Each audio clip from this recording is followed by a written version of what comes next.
PTE reading secrets. ഏതൊക്കെ question ആണ് റീഡിംഗിൽ mark കൂട്ടാൻ പറ്റുന്നതെന്ന് ചോദിച്ചാൽ the first is read aloud. Read aloud contributes 30 to 35 marks towards speaking and reading.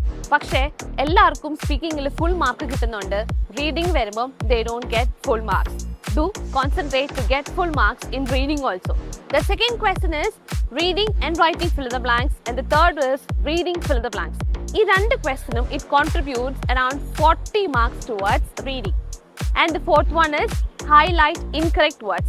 That also contributes marks towards reading. And again, the order paragraphs ne kuറിച്ച് അറിഞ്ഞിരിക്കണം. പക്ഷേ in an exam, don't waste your time spending on this question.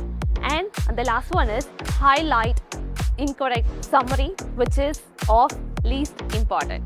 So stay tuned for more videos.